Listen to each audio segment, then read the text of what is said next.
Show. Stop. The funny don't stop. The funny don't stop. The funny don't stop. Show. Stop. Hey. My name is Halo Thomas, and you're listening to the Funny Don't Stop Show.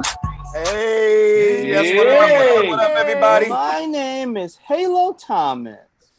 Halo, say hi. Come on, come in here, say hi. Get them out the way. Say hi. Hi, Halo, legend. Say hi, legend. Hello. Hi. Who are all these people? Who's that? Mommy. Who's that? Hello. Oh, now you're gonna act shy? You think you're cute just because you got new braids? Yeah. Okay, so okay. Give me kiss. Give me kiss. Give me kiss. Okay. Go in there with mommy. You can tell I'm a real dad. Okay. How's everybody doing today? They are so cute. Great. Thank you, Betsy. I Thank mean, you. they are really cute.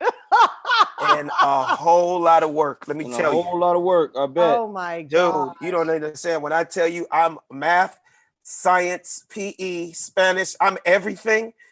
Along with my wife, it's like we can damn near start our own little elementary school.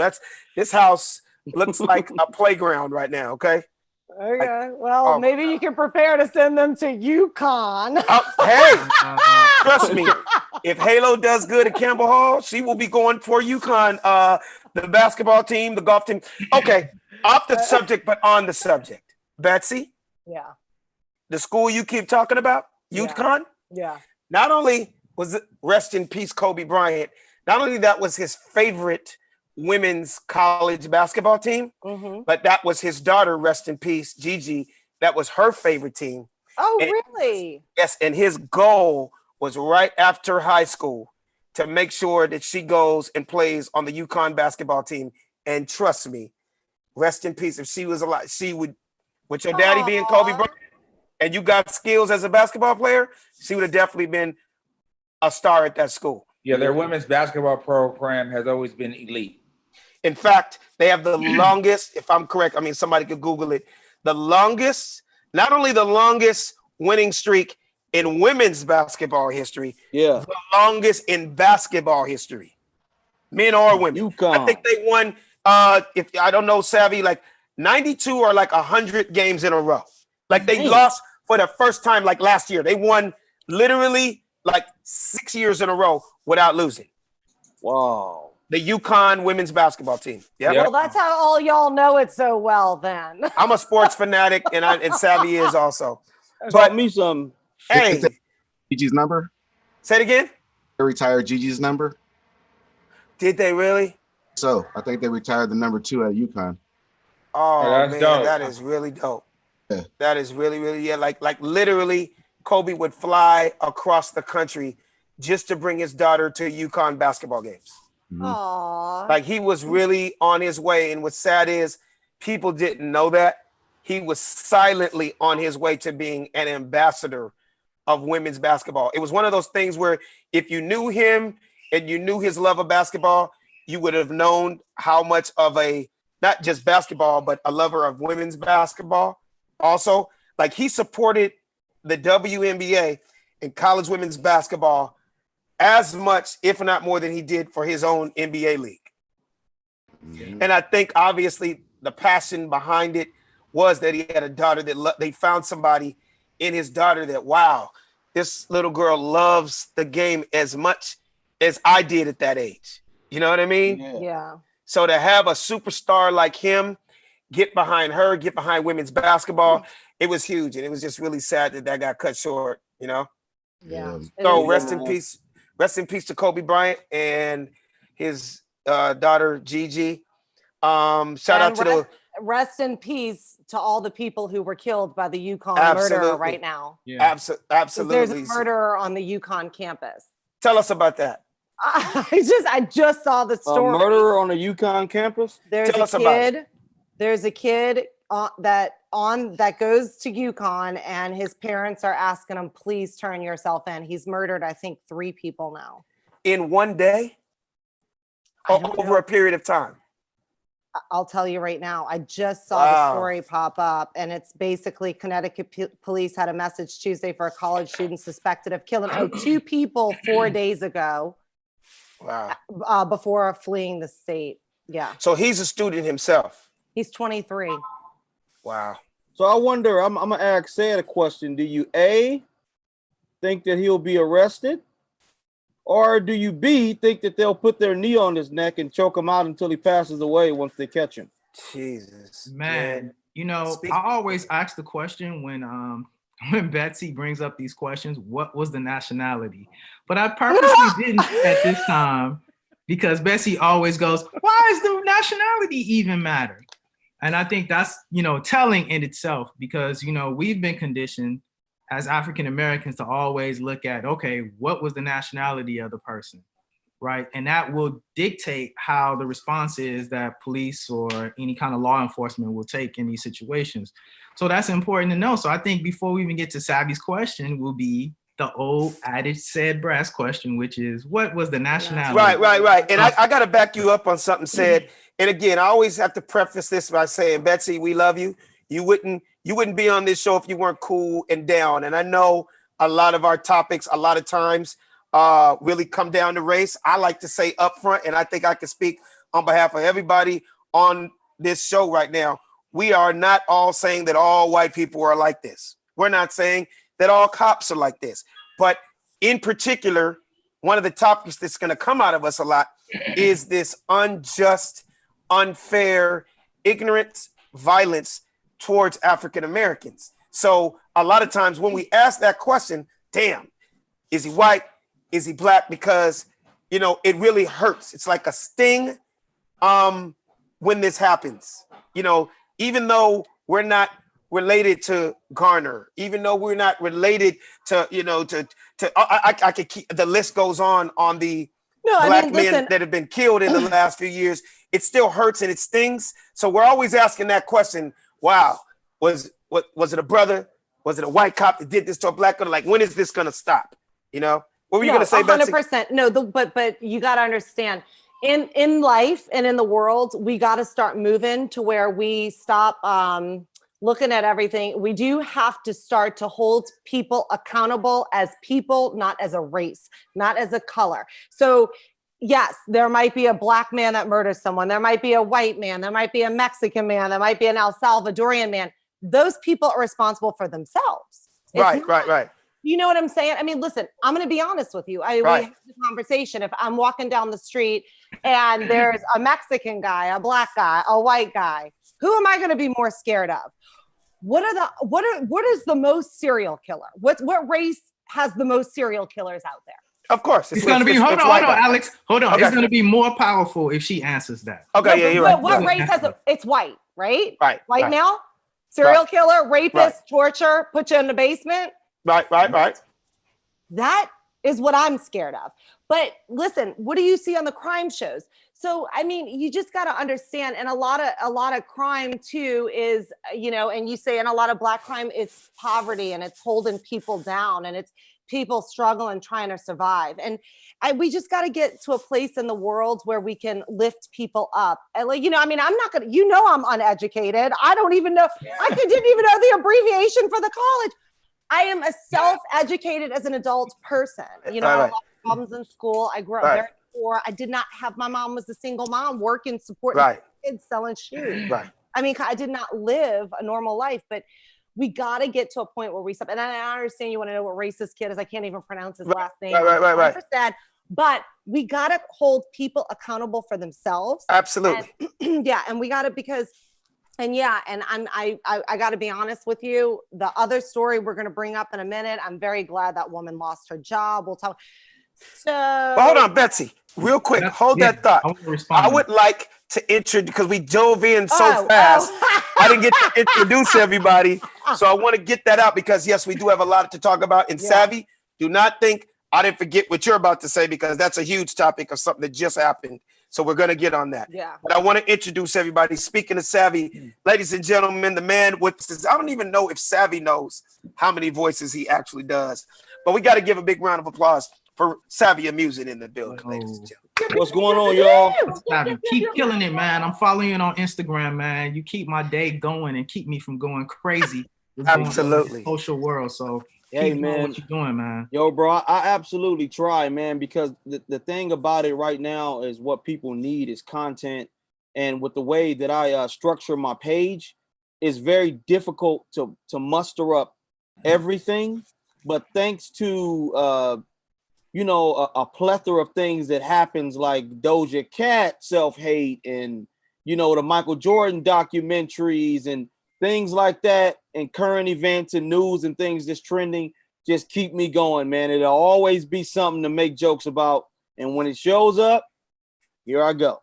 Hey, well, like I said, the funny don't stop show. You know our slogan. We find the funny in everything. And everything, bro.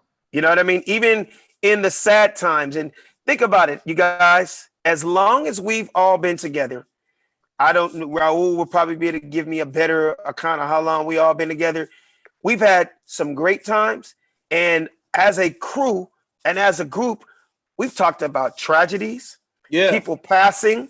We've actually, all of us, God blessed us all to live through this pandemic. I mean, it's not over yet, but we did the best we could in our part to entertain people the best we could, make people laugh, make people smile. And I think that's a tribute to what we're doing, man. And I know I appreciate all you guys. Not only have we come together closer as a group on a show, but we've come closer as people and friends. Right. You know what Absolutely, I mean? Man. And I think, to be honest with you, I don't know if I'm speaking on behalf of myself, but this show and hanging out with you guys every week for an hour and a half or two, I feel like 6 people have become closer as friends, acquaintances, and we've all got to know each other better. I don't know. What do you feel about that, Betsy? Oh, I think that's 100% true. I agree. Don't you think? Absolutely. Yeah. Doc, what do you think? I mean, I feel the same way I did from day one. I don't fuck with none of y'all, really. He ain't lying, though. Well, we love you, Doc. Oh, that shit's hilarious. I thought you were going to pull a Marshawn Lynch. I'm just here so I don't get fined. What about you, Sid? We've all gotten closer. I know we are. Nigga, we don't want to hear from you now. Sid, what you want to say? I just had to throw this out there really quick because, and Alex, I think you kind of made me feel bad. I don't know if it was Alex or Sid, but we know that Raul is the Mac man. Any issues that you have with your computer, Raul is the go-to guy. And it seems like I may have went one too many times, and Raul might get fired. And they were like, okay, look, we see this same dude on camera. Every was on my watch, like it was me. Every Tuesday and Thursday, this same dude with the sunglasses here, 3:30 to 5. Oh, y'all was serious? Cannot tell me you don't know this dude. Oh, I thought you were joking bullshit. Too. Oh no, he got fired because of Doc. Damn, I didn't know that. And what Raul said at first, when they said Doc, they thought it was a street name, and it turned out Raul was like, no, he's really a doctor. He's my dentist, and he comes to check up on me. No, I'm just making shit up. Wow. So that's like you said, we've all have interacted, off of this and hit each other up for different things, and so right. It's all cool. It's all good. What about you, Sid? Yeah, I think, to your point, as well as adding a little bit onto it, I think this show has allowed me the opportunity to vent and get a lot of things off my chest, as well as to kind of refine my voice as well and not be so angry and not be so woke, as they say. Right. And allow me a time to kind of flush things that I'm thinking out in a more well-rounded perspective. So for me, it allowed me to, love the show, love the content, as well as each individual on the show, and everybody having different perspectives allow for me to have a more multiplicity kind of viewpoint in how I see things in life. So, like for example, when I cut that clip this morning for the Funny Don't Stop show, dude, I found myself really laughing at you guys. Like, we have that clip was so funny because when we're in it and we're talking, we're in it. So when you look at the clip of what you did last week before, 2 months ago, it's like looking at a movie you did 6 years ago. and you forget Right. some of the stuff that you did, some of the stuff you said. I was like, dude, these are some real funny people. Like, this is really great. Like some of the topics we talked about last week, until I put it and edited it together, I was like, this is some good stuff. Right. This is some good stuff. Hey, man, let me finish introducing everybody. That man hovering above Pebble Beach right there, the newfound PGA golfer, Pebble Beach. Raul. What's up, Raul? What's up, man? How you been, man? Man, I'm good, man. I'm blessed, brother. Feeling Holding good. holding up. Yeah, man, that's it. Like I said, it hasn't been nothing really different for me, man. Like I said, I'll isolate myself anyway, so. And I cook Right. every damn day, so. You always been kind of low key. Yeah, man. I always Okay. stay. So. Hey, I gotta introduce, even though we've already talked already, the man with the A team behind it, with Mr. T behind him, Doc Clark in the building. Doc, how you feel, man? How do you feel, brother? That's what we want to know. That's Clever Lang. My favorite Rocky movie, Rocky 3. I watched it last night, and he's always been one of my favorite characters within the Rocky series. Right, so right. I had to shout out Mr. T, and I see him from time to time. He lives in the Valley. So Right now, as we speak. Yeah, he lives off of Sepulveda, like not far from the Cheesecake So Factory. does he go like bike riding or jogging with 1,300 chains on his neck? No, but he does still wear like jogging pants, but it looks funny when it's on an older guy. Because they're up by his nipples? Mailbox, he goes to like mailbox, etc., because he has like a mailbox there. So you can catch him there picking up mail.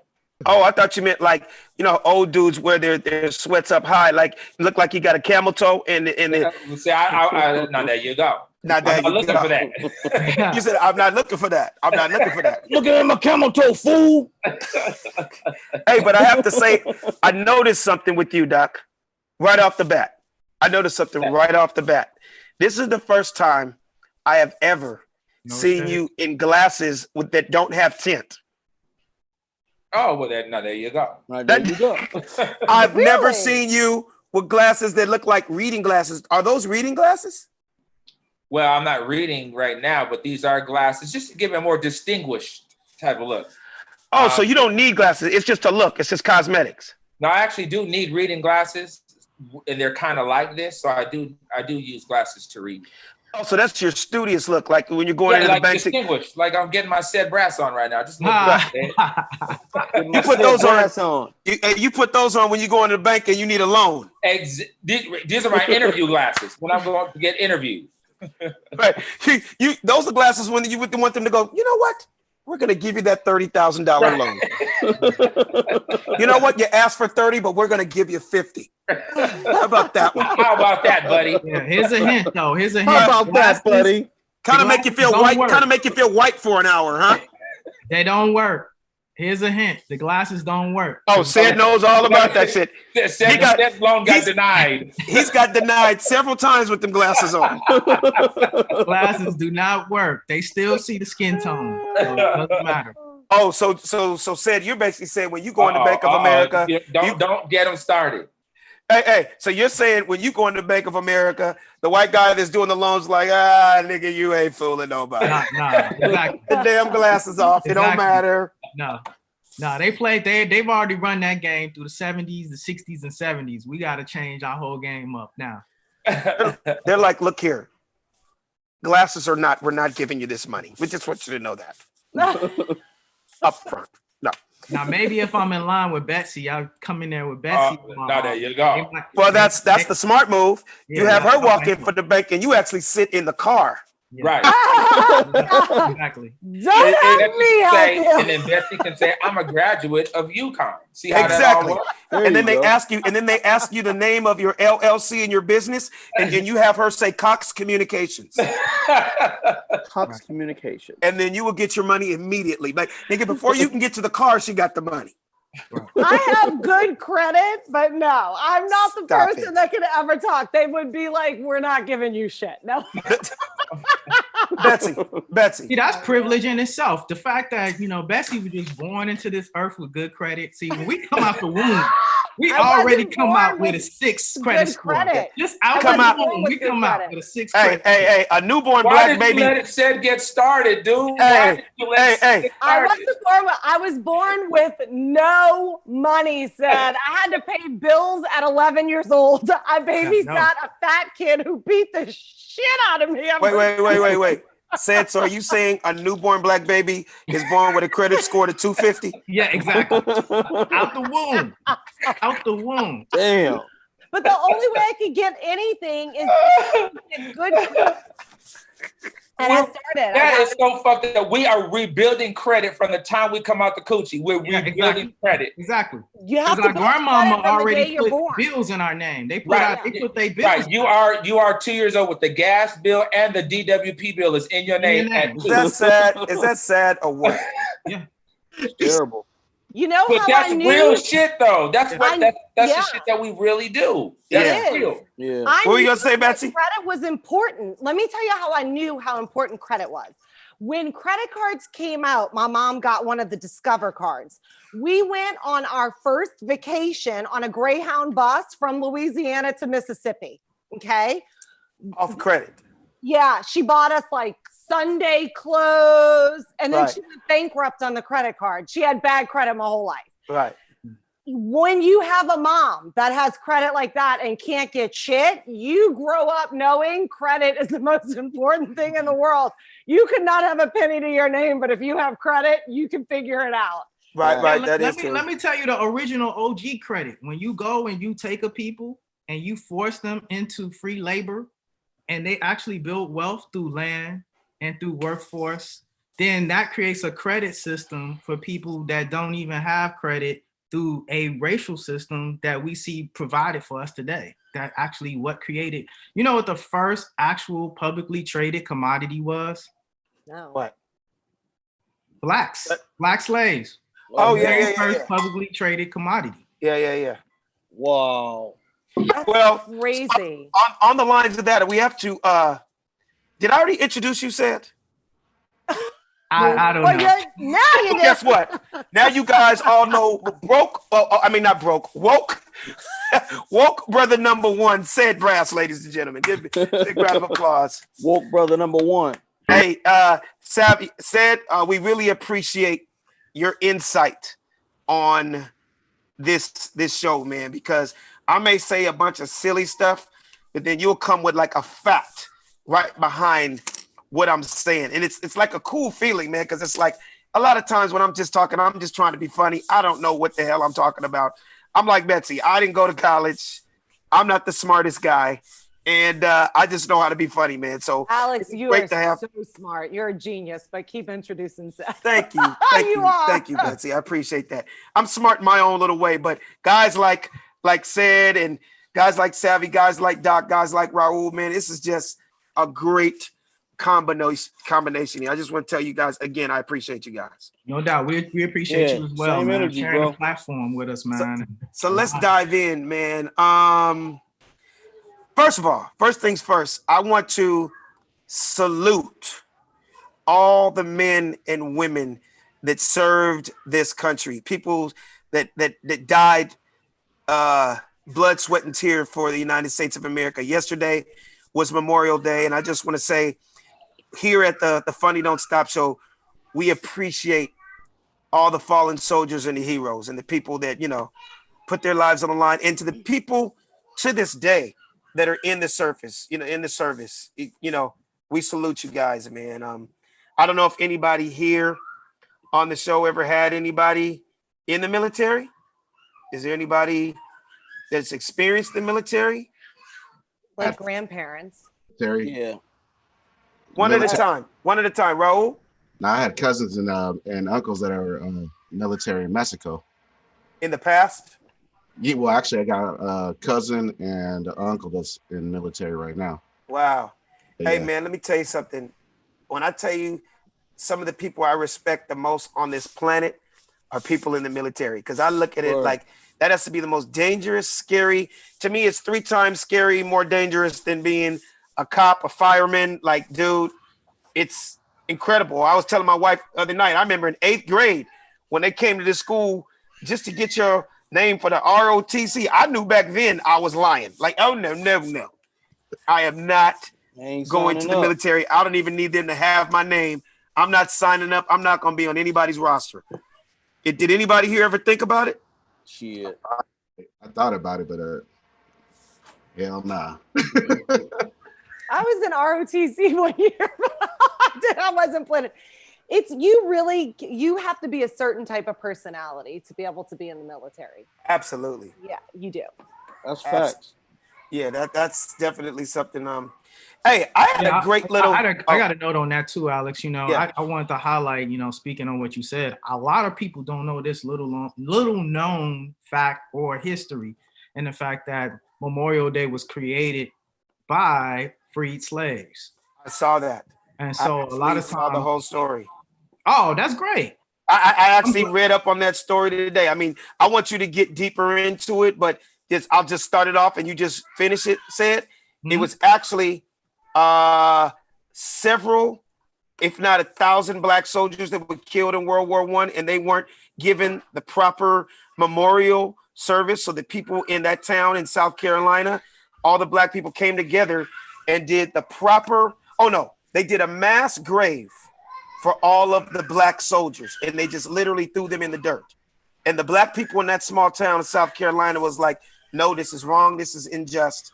They dug them up and did a proper memorial service. And I believe this was in 1874. And now, 4 years later, in 1878, the white people that ran the military saw what these black people did by giving their people the correct memorial service that they did on their own. 4 years later, they took it in America, called it Memorial Day, and they just did it on a mass scale. And obviously another thing taken from black folks that we started but didn't get the credit for it. That's about roughly about it. You had the city correct. Charleston, South Carolina. Right. You're right. It was a burial site, and the fact that they were creating a memorial, a little bit more context, you got to remember that that's actually ground zero for Confederacy.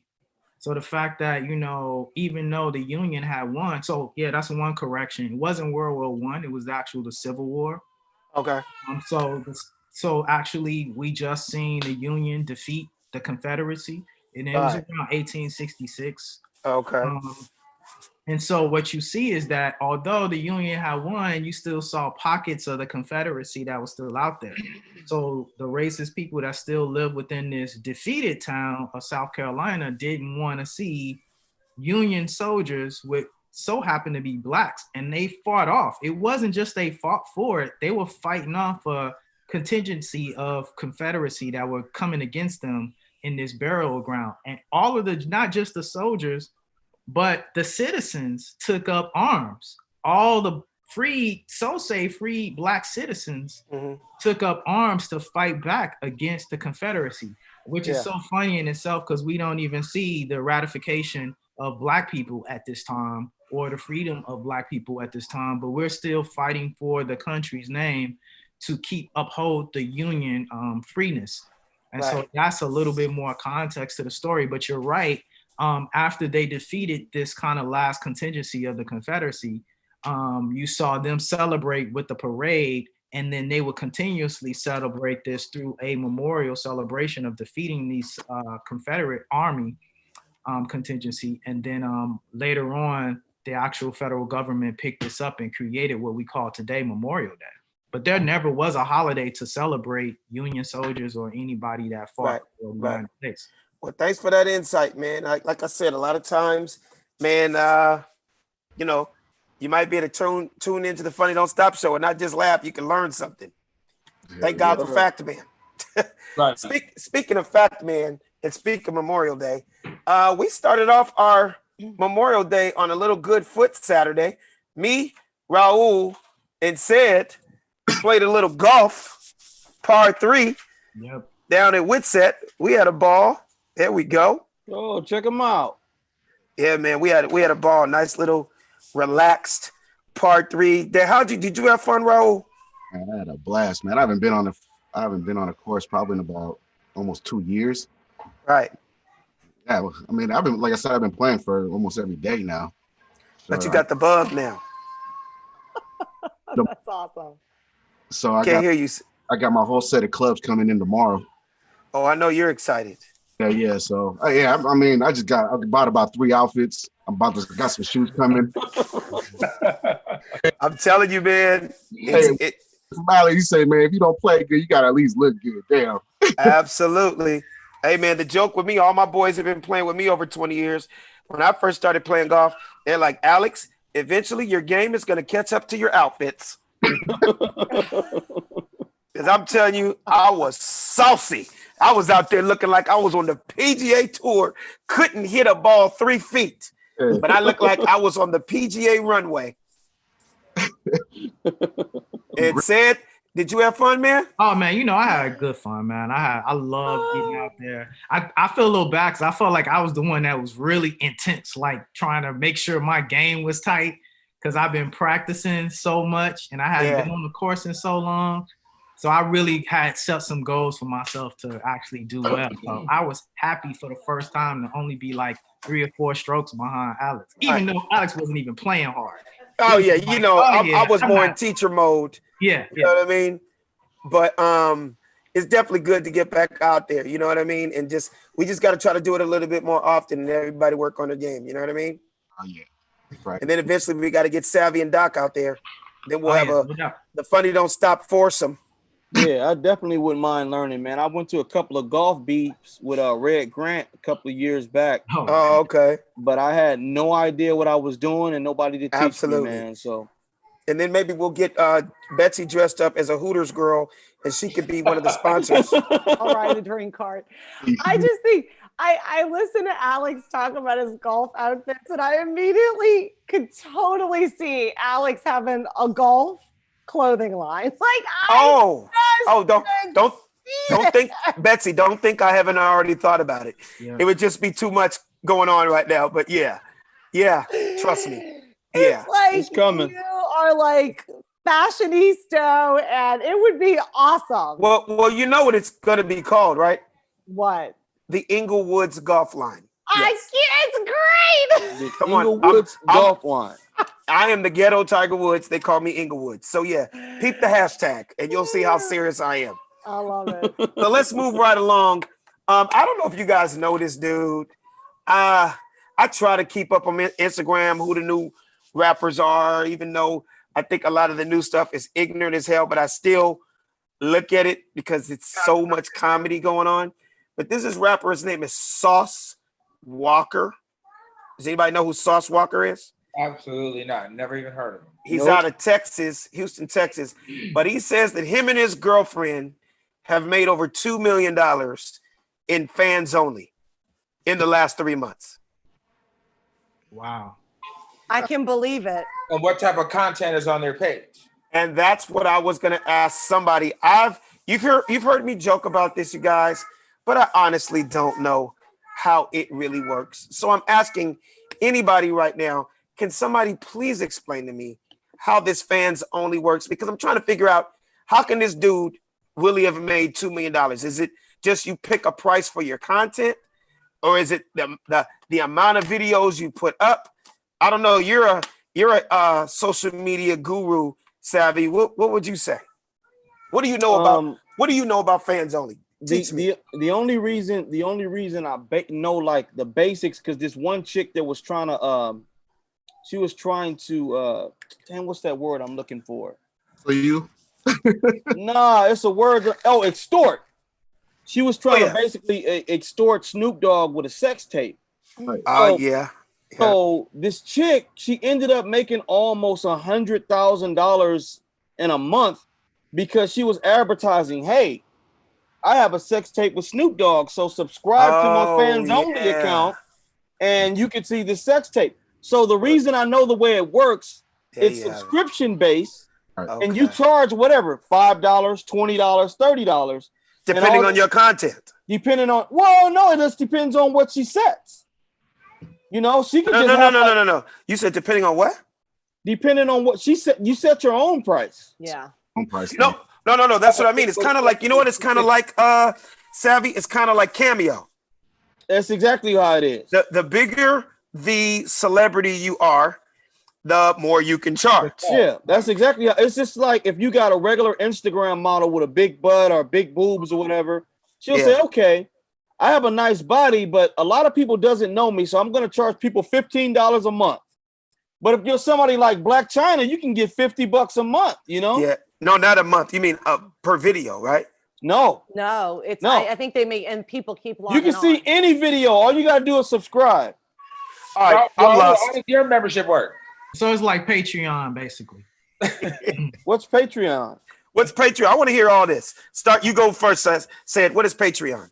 Oh no, it's just a platform people use now to actually monetize subscription.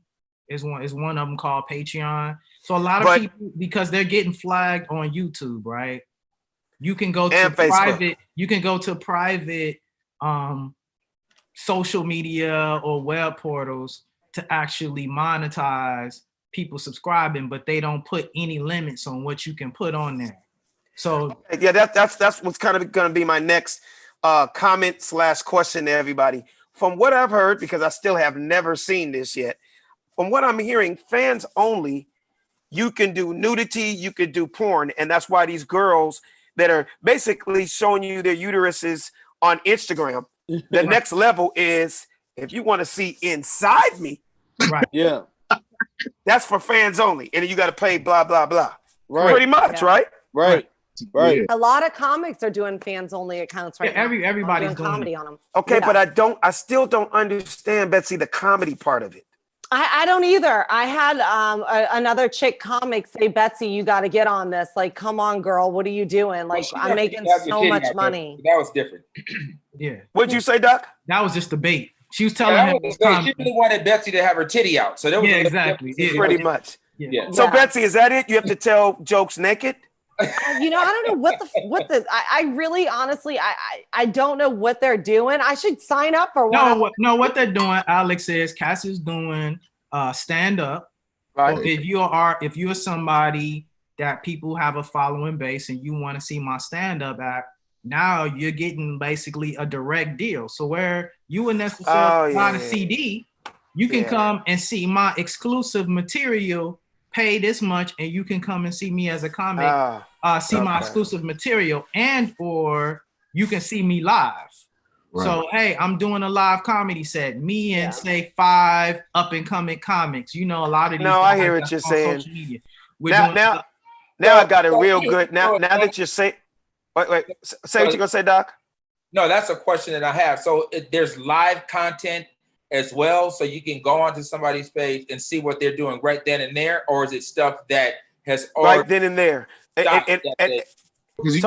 So here it is. Here's what I heard. So say for instance, I'm Justin Bieber and Doc, you're Pharrell, and we go. If I get on my Instagram page and say, guess what, tonight, you guys, just for my fans, I'm going in the studio with Pharrell tonight at 10 o'clock, and we're gonna work on a brand new song. If you want to hear us in the studio, hit me on the fans only. And that fans only damn near be the price of a ticket for a concert for the fact that you got Justin Bieber and Pharrell together and you don't know what the song is going to be, the element of surprise, blah, blah, blah. If you pay $200 to go see him live at the Staples Center, you're going to pay $50 to see him in the studio smoking weed and coming up with some brilliance with Pharrell. Is that kind of it, Raul? Yeah, that's pretty much. And I mean, like any exclusive content you can put on there. Yeah. Like for instance, for you have so much footage from back in the days, even doing, local places that you got footage of that no one has. You can start your own OnlyFans right there, and just a whole bunch of the footage that you just, that you have in the vault. I feel like people don't like to see live. But most of it is controversial, though. But most of it is driven by something that's controversial. If it's something controversial that you can't put out, or sex. Yeah, I mean, those are the ones that are really making the monies. The females. Absolutely, I think so too. Because now it's getting ridiculous. Now I'm seeing girls that I'm not going to say names that people kind of had a little respect for, but I'm noticing they even have fans only now. So now I'm going, wait, hold up. What is she showing? Right. Yeah. Got Wait, it. real quick, to can push I back drop on it my a little. fans only name so people can find me on mine? But to push back on it a little, Alex. Or do it with a mask. Do it with a mask on. Tonight. No. Hey, I got one for you. I got a name for you, Betsy. Call it Naked TikToks. You know, people are adding their Venmo to Yeah. TikTok. Yeah, Cash App. I heard. I mean, And people are finding on ways. TikTok, People People But, are- but, to saying put, that. but to push back a little bit on it, Alex, I don't want to just say every time you hear Cash App, every time you hear fans only with a female, to just take the connotation that it means it's something that's with sex. People look at just trying to quantify, things that they're doing online. Okay, give me an example. What else would in our little day and age, when you hear fans only and you see the chicks that are on fans only, let's just be real. They look like a bunch of IG hoes. Yeah. Yeah, You're not- I'm saying those are the ones who's made it popular to you or us, bring it into a conversation. But you got people like, I don't want to drop a name, but I can only do that to make the point. But you can have somebody like an Amanda Seales saying, I got my fans only page. That's what I'm wondering. Like, what could her content possibly be? Her doing Smart and Funny and Black on there, or her doing outtakes from Insecure on set. Her doing her travels of stand up and opening up for Chris Rock and I'm on stage or whatever, right? You got a lot of people that have large social media followings, and they might be females, and they might be trying to like create another revenue stream for themselves. I just don't you're want right. to You're create right. that pocket to say just because you hear a female doing fans only that just means it's sex. I'm saying. So if I started a fans only, you think people would assume that I'm just showing my balls? Yeah. You know what I mean? Because I'm really trying to figure out ways, guys. I mean, do I have to be like this? All right, you guys ready? Ah. All right, ladies. Now I'm gonna do this for about 45 minutes. $20 a month. And just say, put your Cash App in there. All right, I'm up to 220, ladies. Let's try to get 30,000 in the next hour. Oh man, I would feel like such a whore if I was just to do that. Oh man. Yeah, couldn't do it, dog. it would be great. It would be great. She's like, it would be great. I'd pay. Oh man. All right, so let me ask you this. So this is, I don't know which one of you guys sent me this, but this could possibly be one of the grossest, nastiest stories I've ever seen in my life. But I know you didn't make it up, so it's not anybody's fault. But I'm like, you know what? Why not here at the Funny Don't Stop show? A lady in Miami robbed a convenience store with a bloody COVID-19 tampon. Oh God, that's sick. I hate hearing about shit. But like look that. at her face. She looks like she definitely got something, you guys. She look like a chocolate Peppa Pig. Nigga, first of all, wait, go turn that picture back. Go back to that picture, Raul. Any Looks chick like that can look, looks any the, chick. on Angry Birds. She looks like the little turtle on Angry Birds. Hey, she does. She look like the pig from the Angry Birds. Angry Birds. Hey, any chick that can look left and right at the same damn time. You got talent. Yeah. So, to be honest with you, a bloody COVID-19 tampon is as deadly as an AK-47 nowadays. Well, Would here's you the say? thing. You didn't even have to have COVID on it. Just go in there with the bloody tampon. Exactly. That's Yeah, what I was thinking, Doc. I You mean, could have got anything you wanted from me.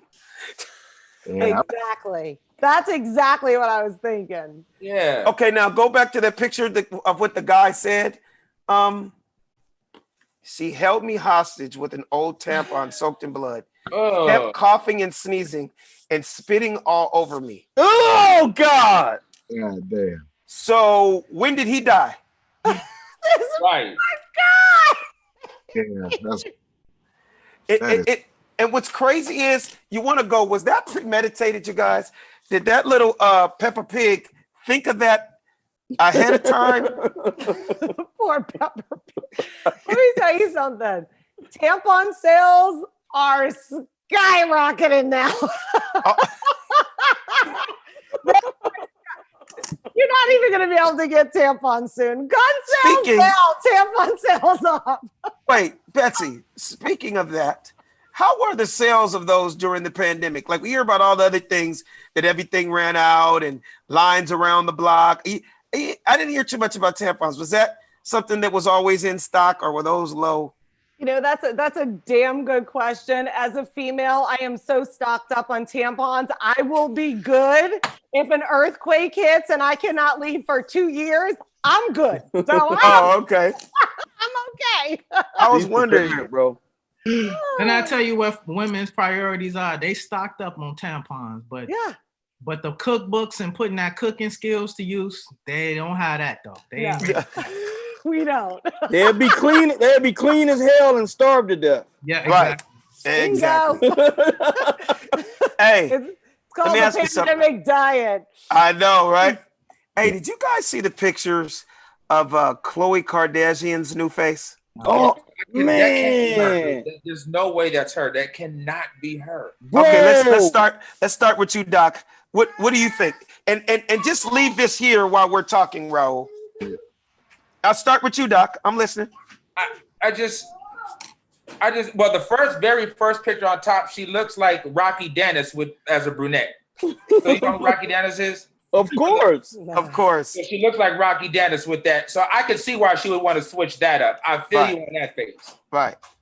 But the one like directly underneath with the blonde hair, she doesn't look bad there. But the broad next to her, I don't know. Is that Denise Richards? I don't know who that broad is. Oh, she looks totally 360 different. Let me tell you something. I don't know how that's even possible. Let me tell you something, man. When you got that kind of money, you could really just become a whole new person. You know that, No, right? she did. That's a new person, big dog. Hey, when you got that kind of money, you could get 4 new noses a year. Wow. Like you can get a nose quarterly. But let me ask you guys this. Looking at the new one, what was it? Can you guys identify what was done? Can you see what was done? Oh, dude, all you got to do is go to the top left corner because I'm gonna be honest. Again, I'm caught between a rock and a hard place because I actually know Khloe.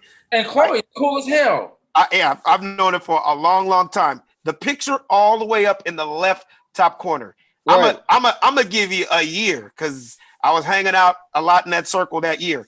I would say that's like 2004, 2005. That's right. Lamar Odom. That's when she was married to Lamar. A little before Lamar. That's before Lamar. A little before Lamar, right? Because when she got with Lamar, that's when I wasn't hanging out as much. But the circles I was in, I was at a lot of house parties, at a lot of get-togethers, and that was the old look. Now this all the way, like that's 2005. This one down here in the right corner was yesterday afternoon. Okay, and I'm trying to figure out, Doc, did she get her eyes closer together? Can you do that with money too? Yeah. Like if you want your eyes to be closer together, her cheekbones have been lifted; they're higher. Her eyes aren't. You got some black lips. Wait a minute, man. How do you put your eyes closer together? It's called surgery and money. But they did it. No, it's just the nose that's skinnier. Are they closer together, or are they? Well, you guys are gonna think I'm trying to be funny. More, I don't know what the word. I'm about to tell you. You're gonna think I'm trying to be funny, and try not to laugh when I say this. Honestly, I need everybody to try not to laugh when I say this. And it's answering Savvy's question. You said, how do you put your eyes close together? First of all, Savvy, with the right amount of money, you can put one eye in the middle of your face. And it's called a cyclops. I ask you to not laugh. Her eyes are not closer together. She thinned her nose out a little bit. Oh, yeah. Tell us, Betsy. Okay. It's filler. see how right here I have these dents? So what they do is they shoot filler under here and it puffs all this out. And then they shoot it here in the cheek and it sticks this out and it lifts all of this. It's a facelift? No, it's not a facelift. It's filler. And after you do that filler for so many years, you end up needing a facelift. But yeah, no, it's just. So how often would she have to go back to get filler injections? There's so many different types of. There's a 5-year filler, and you go once every 5 years. Wow. There's like a 6-month filler, which is like collagen or Restylane lasts for like 6 to 8 months, and it also depends on your immune system, how much you work out, like you dissolve that. Okay, so what does working out have to do with your smile is now different and your cheekbones are in a different position than they were 5 years ago? Now they have lip lifts. You cut under the nose. I have friends that have this done. They cut under the nose right here. Oh, you are right. And they cut this and they pull it up, this out, and they and they lift this, and damn, then they you are right. All with filler, and this gets closer to the nose and literally lifts up. Betsy, I would not have even thought about that. No, you I are wouldn't, so I wouldn't right. have thought about. That's why I asked, because I'm very curious on how the face looks so different. I can't even tell what's changed. And then that's why I love Raul. Raul, that's why I'm happy you kept the picture on, because while she's talking, I'm actually seeing what she's saying, because you guys look at her smile at the top picture, right? Yeah. It looks like her smile is different now. The smile is 360 it's the same different. teeth though. Yeah, that's what I'm saying. So the teeth are. And by the way, I did this show called Pieces of Ass, and I met with the dentist that does Pieces of Ass. It only got 2 cheeks. And Betsy, you were really just gonna let that roll off your tongue like that shit's not funny? Like we wasn't gonna say shit about it. Pieces of Ass is hilarious.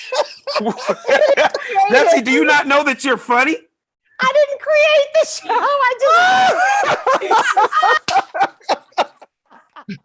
It was like Brooke Burke did it. Like a lot of chicks, like a lot of LA, like you guys are all just pieces of ass. It was an off-Broadway show. Like Brooke Burke was in it. Some other huge like actress, like host. Bunch of white people we don't know. But finish. And then they brought Brooke Burke. Isn't she like half Asian or something? I don't know. I don't know.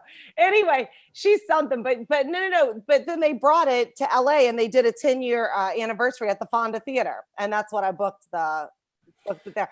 But the point is what was the point? Why does the point? Okay, I'm gonna tell you. I want to go back to something off of what you said, because I have a wife and I know these things. I also know that makeup and highlights in your hair and all the stuff, a great makeup job can also help. Like, say for instance, if you're an ugly woman, right? Mm-hmm. Makeup can help to an extent. Yeah. Because if your features are ugly, really there's nothing that makeup could do. You know what I mean? But if you put makeup, hair, and surgery, you can become another person. Does anybody agree? Right. Yeah, you can. I agree now after seeing them pictures. You guys, it's crazy. I mean, I think that a lot of women in LA have been doing all of this for years. Oh, of course. But because the Kardashians do it, it made it public. Very Before true. You were married to women having kids, the kids were growing up, and you were like, who does this look like? Right. Right. Why are you cheating on me? Right. Like, we had no idea, and now we know. We can literally look at a woman and be like, got it, lip lift, got the flip side. So what I'm curious. Right, I'm listening, Sad.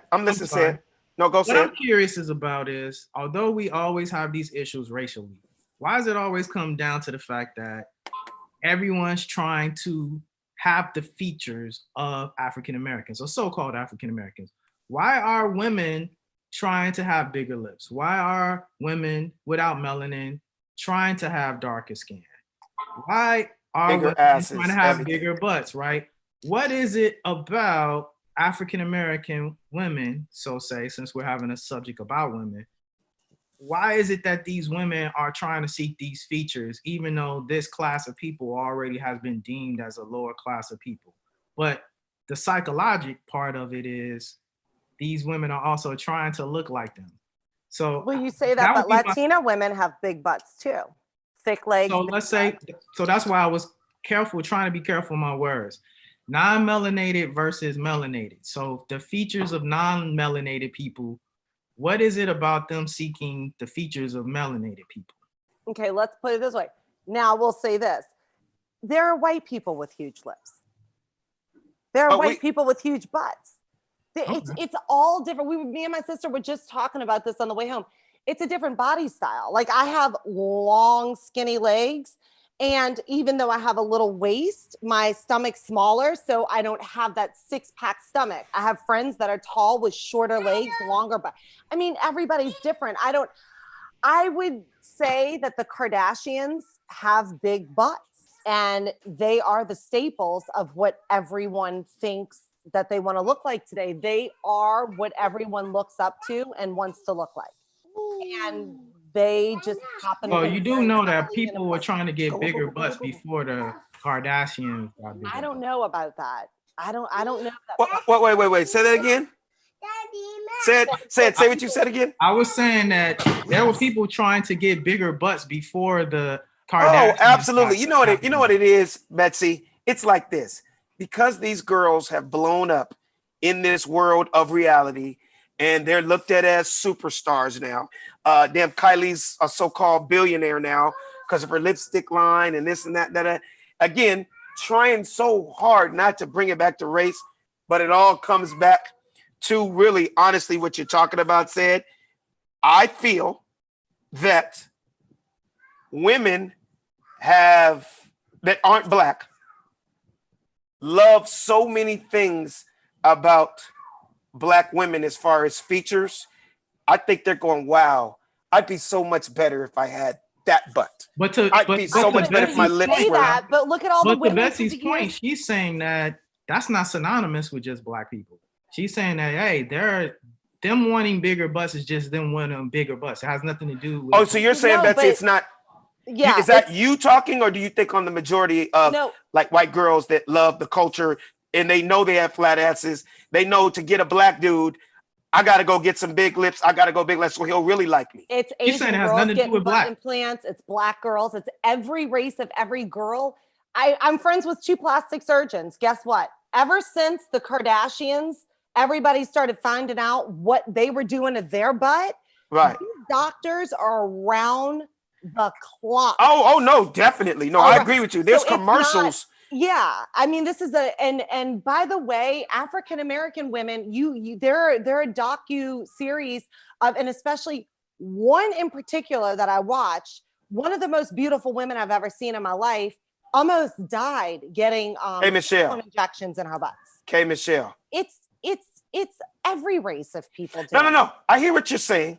I hear what you're saying, but I hear what you're saying also, said, and I feel like as men, I'm on your side, but then obviously statistics don't lie, said. You know what I mean? I want to think, and I guess Betsy kind of told us we're thinking wrong. I guess I'm backing up what you're saying, said.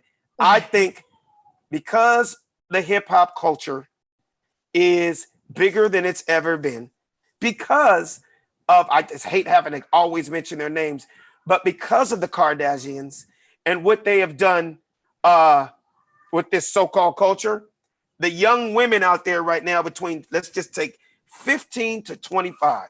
No, let's say 15 to 30. They glamorize it. They look up to them. They are the mold. They are the blueprint. They're so glamorized that you got even us wanting to be like them now. Not realizing you're a black woman. You already have a natural beauty about yourself. But I hate that they're looked at. These conversations. So I don't think, this is just my personal opinion, I don't think the females who do it are doing it to get attraction from black men. Talk about white girls? Yeah.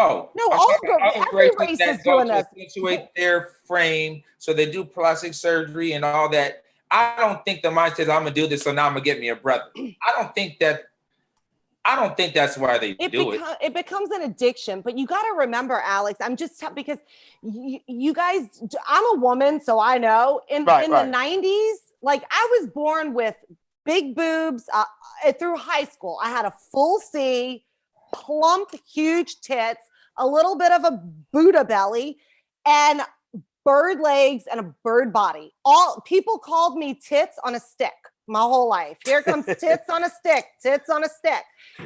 In the 90s, when Pamela Anderson, Jenny McCarthy, Right. all these playmates started Baywatch, coming out, the whole Baywatch. Baywatch with the breast implants, that was, nobody gave a shit about an ass. Nobody was doing lunges. People just wanted in their world. But remember, as far as black folks have always been about the booty. That's what I wanted to say. Are we now saying contextually that full figure bodies, that's hips, ass, waist, full figure bodies now aren't attributed to women of color? Are we? That's what we're saying now? No, I'm not. That's definitely not what I'm saying. But what I am saying is, I don't think it's done to get the attention of a black man because they want a body. I will go with that.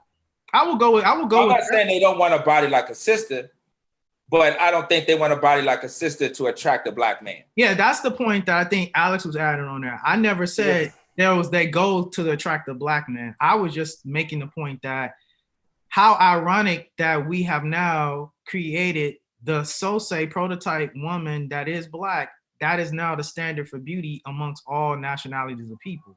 Well, the only reason I disagree with you, Doc, the only reason I disagree with you is we know, because I got a lot of white boys that are my boys, homies that I've known for a long time, straight white guys. I think it's pretty much safe to say they don't like that. White guys if you took a poll of 1,000 white men all over America, they are not, and they never have been into asses and thickness. They look at that as fact. Whereas remember, we always knew white guys like tits, black guys like booties. I've been that way since the beginning of time. Don't get me wrong. I like both. I love both. But let's just be honest. A lot of times, so the reason I said that, Doc, was if a white girl says she likes black dudes, she's not about white men though. We're not. I think I'm speaking about men in general, not just. Well, that's what we were talking about, though. We're talking about white chicks that are going to get all these accentuations because they love hip hop and they love brothers, and they know to even get more attention, I'm gonna have to get a booty. I'm gonna have to do some lips. I'm gonna stick with my point. I agree what they look at and what they gravitate to as far as like, you know, folks will pay attention to me if I have a big ass. I don't really think it's black guys are going to pay attention to me because I have a black ass, because I saw a lot of ass in the Drake video. Right. I don't think that's I can some way agree to that point, Doc. That's why I'm saying, what is the standard of beauty? Whether it be this is the standard because I want to get a black man, or this is the standard because what I think I look beautiful in. I think it's a combination of really both of y'all points. But to the more broader point, I'm just focusing on the fact of how crazy is it, whether it be if you're trying to get a black man, or whether if you just think that's because it's a beautiful object of what you see in beauty. Whatever the point is, it's so crazy that the fact that these women of non-color see the image that we know traditionally as a woman of color to be deemed the model for beauty. Mm-hmm. And I like bringing this conversation up because Betsy brought up a point that I never acknowledged, which was, you know what? They're not doing it trying to be black. They're doing it because that's just what beauty is. And I wanted to press upon the point that that isn't just the standard of what beauty. It didn't come from nowhere as the standard of beauty. It came from somewhere. And let's acknowledge where it came from. If we're going to say the Kardashians were the ones who started it, what was the motivating factor? Yeah, what were they influenced by? What was their influence? And their influence was black women. We can go on to Alex's point to say that, they were trying to draw black men. So to me, now if we're talking about the Kardashians, I think that's a different case because yes, they were influenced by black culture, but I think from their standpoint, it was to stay attractive to black men. Right. I'm gonna say that for the Kardashians. I'm not gonna say that as a whole. If we're talking about the Kardashians and based off of what we have seen through history to now, with the exception of one of them, all three of them that like black men, including their mama, have accentuated their features to stay appealing to what they feel black men like. Yeah, you said what I was really trying to say. And What do you think, moreover, Raul? Raul, what do you think? I mean, I think a lot of it has to do with, there's a couple things, man. I think some of it do it for a lot for investments now because, like I said, it's bringing a lot of money. Sex sells always, and a lot of them start seeing that. Like I said, now they making they're independent, going OnlyFans and stuff, doing their own stuff now. And it's bringing them income. I think that a lot of it has to do with that because that's the way society is building these. A lot of this stuff. Listening to the music or the movies that you see. They talk, they make every female looking thick nowadays, so I can see that, they're brainwashing a lot of these females. My whole thing is this, as a father of a daughter, having a daughter, I always told her, it's like, look, God made you perfect. Yeah. You know what I'm saying? And if you're not happy within what God made you, then there's something more deeper inside that's you know what I'm saying, that makes them go do that, to where it's like this insecurity, sometimes security. What do you think? What do you think, Savvy?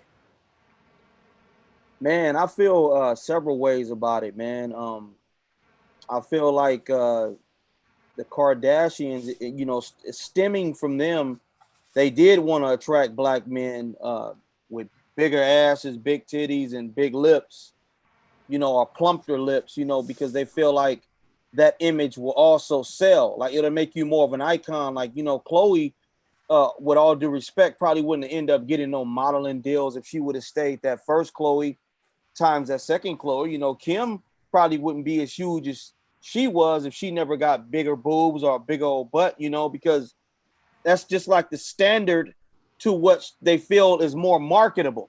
They feel like they raise the bar every time because people are catch up to what they're doing, and now, okay, let me change something else, Right. But it's so funny though, man, because I was looking at an image with a black woman, back in the day. I'm pretty sure Said would know the exact name, but they were laughing at the lady, man.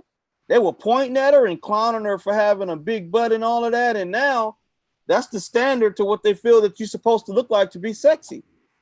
That was really the major point that I was trying to get to. That's been always the key in history, that although imagery wise, we don't really project that black women are beautiful, only in our own internal cultural community. But how ironic everyone in society is pinpointing or picking out these things that black women have naturally. But then overall, black women aren't deemed what's beautiful in society. And I think I highly disagree with that, but tell me what you mean by that, Betsy. Then we're going to get on to the next we subject. just had a Miss America, Miss this, and all African-American women. I mean, I think black women, anyone would say, are absolutely 100% ageless. They do not age. I mean, they're drop dead gorgeous. Black women are some of the most beautiful women on the planet. I mean, I'm just saying that, just period. Because it's the truth. I mean, and I think that anyone would agree with that. I mean, my husband's always watching TV like, damn. I mean, and that's another thing. A lot of, whenever he's obsessed with Tasha from Power. Oh, so you don't want to, so now what's your husband's name again? Steve. Yeah, you don't want to, so that means you don't want to take Steve to a Nicki Minaj concert. I don't care. I have black friends that come over, some of the hottest black girl friends. So my friend Serena, if you say to me one more time, what am I doing to look this good? I'm gonna have to choke you, bitch. I'm gonna have to choke you. Betsy, I got a question for you. Yeah. Tell us about, because I personally don't know a damn thing about Tinder, but there was a dude that went on a Tinder date in Utah recently, and he had only known the girl 20 minutes and he killed her. He went on a Tinder date. I don't know how long it was. Sorry, you guys, my dog just had a seizure. The poor thing. I'm gonna give me a heart attack. He went on, he met up with a girl met up with a girl. Stabbed her. In a park. Stabbed her in his apartment, got her back to his apartment, I guess, because they're not given every detail yet. But basically, he was in his apartment, called the police, and said, I killed this woman, and I need you to come. And the police showed up. It does not look like it was a provoked killing. They showed up and she had stab wounds in her torso. Can somebody please tell me what Tinder is? I've heard of it. It's a dating app. It's like Tinder's now known as just the hookup app. So what makes it different than other dating apps? Well, like Bumble, the girl has to reach out. I've never done any of them. I've just heard of all these. They're all different. POF is different from Tinder. You tried them before, Doc? Yeah, I'm out in these streets, man. You know. Right. I'm out here, man. So wait. Is your name on Tinder Dick in the Dark also? Dick in the Dark. Dick in the Dark 21? 21. The same as my fans only page. That would not get you any hits with a name like that. Dick in the Dark. Dick in the Dark 21. Yeah, that might scare the bitches off. Oh, damn. Dick in the Dark. That in the dark, goddammit. Yeah, but I mean, all of them are basically the same. They just the functionality is a little different, but it's the same thing of swipe left, swipe right, and then you're a match or we're a match. Let's exchange, some dialogue, and then you kind of will go back and forth to see if what is it time to hook up in person. I think Tinder had this stigma of getting on there and you're able to smash as soon as you connect with some person. I think that was the original thing of Tinder, was this is the place to go if you're traveling, whatever city you go to, you hit your location and say, "Hey, ready to get busy right away." What's popping? That was the Tinder was hey, I'm in Kansas City. Where you at? Where you exactly? Bingo. Exactly. No, there you go. Well, there you go. Hey, so I know you guys saw some of these videos of cities that lost their minds this last weekend with the crazy pool parties. There's this pool party that went down in Missouri, and it was like 900 people in the pool. Like no one knew what social distance was, and just like lost their minds. Anybody hear about this? I did. Definitely. Damn, look at that pool party. I think that was in the Ozarks. Yeah, in the Ozarks. Yeah. Hey, that's a great show. Yeah. That's a great show. That's one of the best shows, I think. I think that's one of the best shows that's come out during the the pandemic. So the governor of that state has come out and said that anybody that went to that event should quarantine for 2 weeks immediately. Are you serious? Yep. Damn. Yep. It's Y'all, I'm telling y'all. You raising your hand? It wasn't like like a TI party, right? It was mostly white folks, wasn't it? Yeah. I mean, do that big pool party picture one more time, bro. The big one. Yeah. First of all, let me tell you how crazy your question was. When's the last time you went to a pool party with black folks and they were actually in the pool, Doc? Yeah. I just see brother right there. Oh, I do see one brother right there. One brother right there. I think that's Savvy. No, I wouldn't be in that motherfucker. Because Savvy, you were hanging out at the Donald Trump thing about a couple months ago, so you might be at the Ozark. That's funny. Like Corona or no Corona, I wouldn't be caught dead in that. You know how many germs? That party looks terrible. You know how many germs is up in that water, man? Yeah. You wouldn't want to be in there. Did y'all hear about Floyd Mayweather? Tell us about that. I heard he went to a party too. He went to a packed nightclub in Arizona. A single person wearing a mask. Dude, what is wrong with people?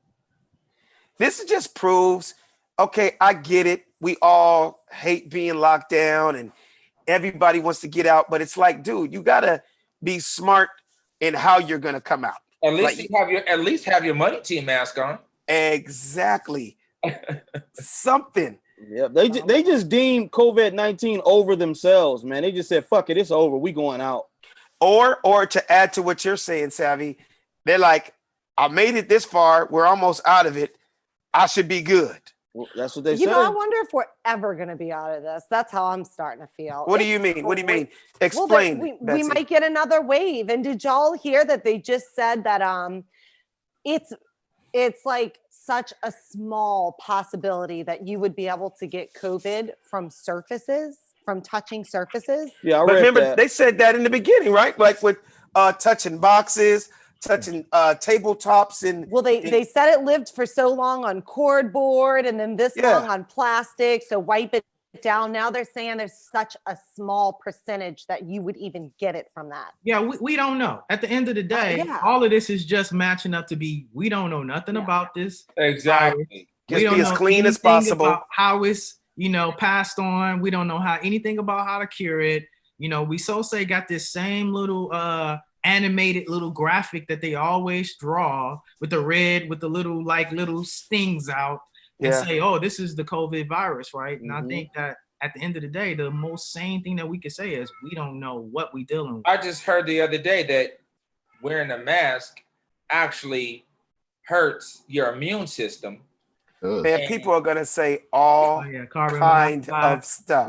Because remember at first, remember the very beginning, just to add to what you're saying, to prove okay, that's one thing, right? And we ended up having the 70%, right?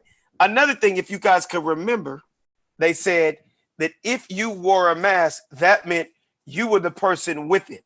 So remember, they said if you don't have a mask, you don't have to worry about it. But if you do have any type of symptoms, wear a mask so you don't give it to other people. Remember that? Yeah.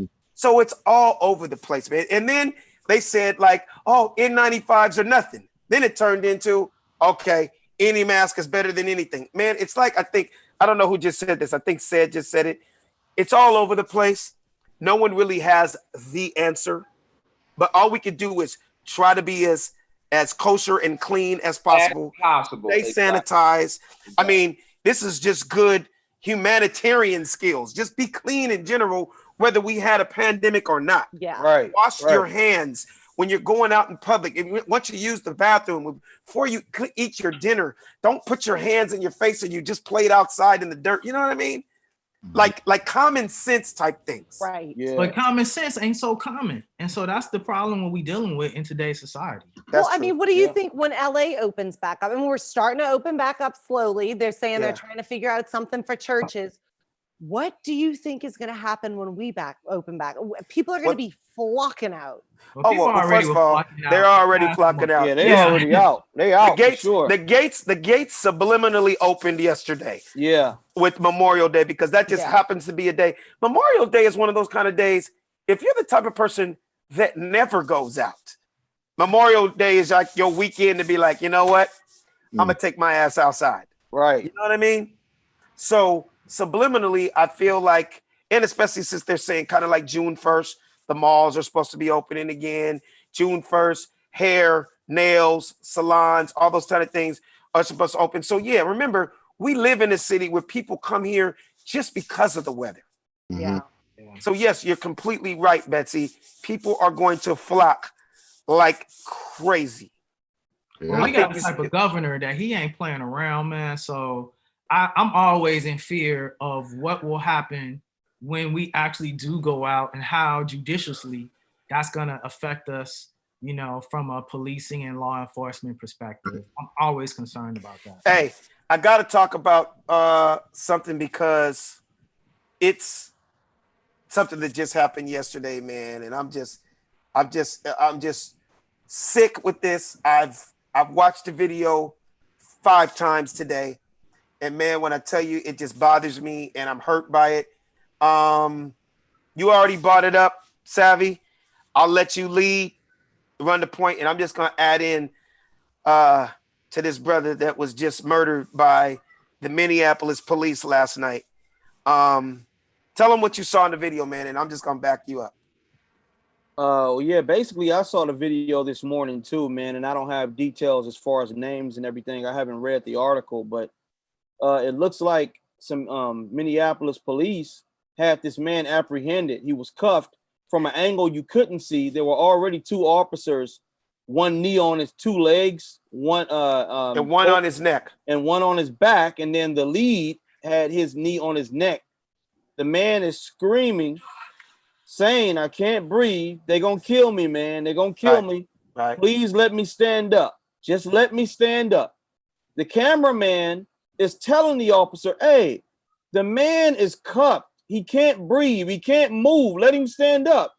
And he's just putting all of his weight on the man's neck, like, the other cops telling him, "Hey, get back, get back." So they just basically literally just killed the man. Bro, you have the pictures, right? And just so you guys know, his name is Greg Lloyd, 47 years old. I mean, it's just, I mean, when you watch the video, it's disgusting. The man did not take off his knee. And what kills me, you guys, is this man was completely apprehended. Completely apprehended.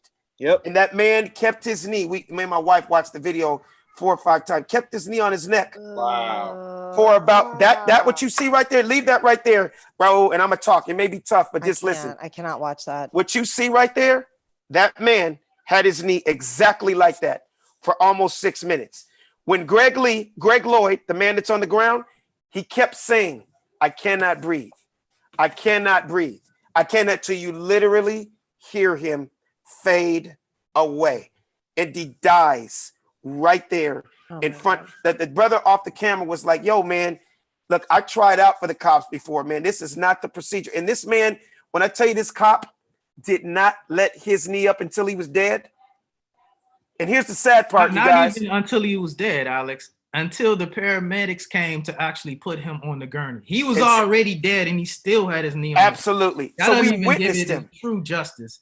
He did not let his knee up off that dude until the paramedics came to lift his body up. And here's the crazy part, you guys. And when I tell you I watched the video 15 times, that dude cannot say he was in fear of his life. Yep. He cannot say he was fighting back.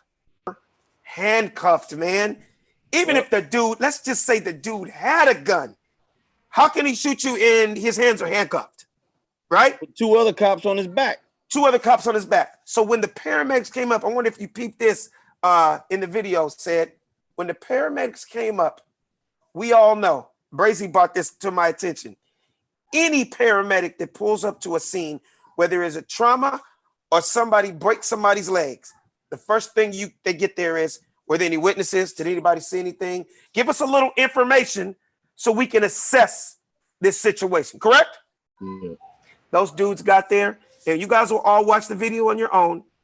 They asked no questions. One dude, you see his hands, because he has the gloves on. He just literally reaches down to the dude's neck, and you can tell he subliminally, without saying out loud, oh, he's dead. And then when he did that, another cop went like this. See my hands?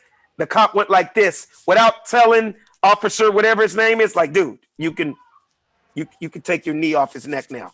Like your neck. Yeah, Betsy, I'm not even exaggerating. When you watch the video, you see the dude go like this. Like, dude, like, I'm not going to embarrass you because all these people have their cameras on, but you can lift your knee now. Like, the dude is dead.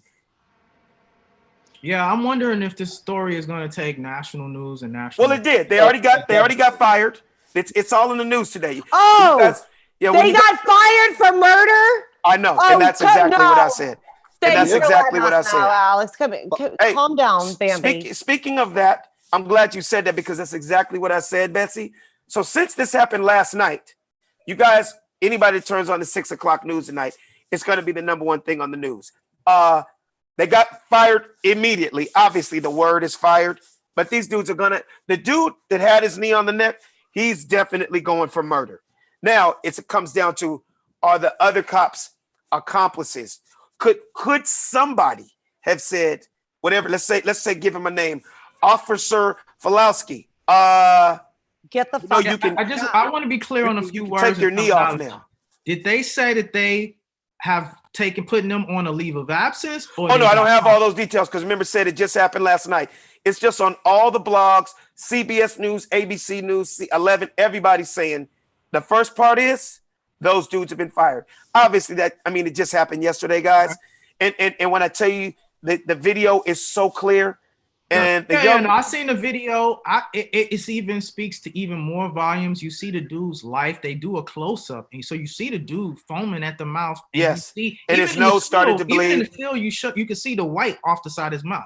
Yeah, the person that's doing the camera is zooming up on dude, so you can literally see the dude struggling for his life and literally taking his last breath, and he's taking his last breath. I know. So even a guy with his knee out, you can see this guy. He never looked down.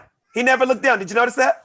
Oh, I didn't notice that. Oh, dude, I watched the video 10 times. The cop that had his knee on his neck, you can tell, and you guys will watch the video on your own and you give me your assessment, but you can tell the cop that killed, and I'm gonna say killed because that's what he did. The cop that killed that man, you could tell in his mind, he goes, I'm not taking my knee off until the pair of get here. Not other cops back up, because remember, the other cops were there the whole time. I'm not, so therefore, I'm not even gonna look down, because if he had looked down, he would have saw the dude stop breathing. He would have saw the foam. He would have saw the man's nose start to bleed. But we're avoiding a bigger question here, and I'm putting it as a question. I'm not even making a statement. Is this a race issue, or is this just an isolated bad cop that provided? Because we have wrong people that do wrong things in society. So I'm setting the question up: is this a racial situation? I'm gonna start it off by saying this, man, and I said this 3 times in the truck today when we watched the video. They treated that black man like he was a dead dog in the street, like he was a rodent, like he was roadkill. No one cared. No one, not one person was like, yo, he's apprehended, guys. This man is no longer a threat. Now, my wife brought up a point, right? She said, we didn't see the video of what the man did before. She's not in defense. She's not saying anything wrong. But the point was, I told my wife, I said, if that man did have a gun, and let's say he did do something stupid, nothing to do with race, he just did some ignorant stuff, right? Once he's apprehended, there's nothing he could do. He was in a position, he was defenseless. There was nothing that he could do to threaten all the police officers. Yeah, I don't care if he did have a gun when they showed up. What weapon he would have had at that moment, he couldn't even get to it. So he wasn't a threat. Guess what we're trying to say, guys? There's nothing that justifies that man killing him. There's nothing that justifies that officer's knee being on his neck for 5 minutes. There's one thing that justifies it. If the guy had automatic weapon and was shooting them all up. Right. Gotcha. Then none of us would be saying this, Betsy. Gotcha. It would have nothing to do with color. But you said there's nothing that's the only, it's a. But what I'm saying is that there was nothing at what we saw. It didn't matter if he had 3 guns prior to that. At that moment, he was not a threat. So whatever led up to that, he was apprehended, obviously. Right. So he could have had 3 guns prior to that, but at that moment, he didn't. You guys, this happened to 2 of my friends I grew up with. So what happened? This shit. One of them, the guy I lost my virginity to, my first love, spent a lot of time in prison for drugs. Like, got all my friends, some of my friends in New Orleans are in prison for life and stuff. And, he got it totally addicted to drugs, went to jail for years, got out, got sober, met this girl living with her, and did drugs one night, got fucked up on cocaine, was literally overdosing on cocaine, freaked out, ran up to someone's backslider and was beating on the backslider, trying to ask them to call 911 because he knew he was ODing.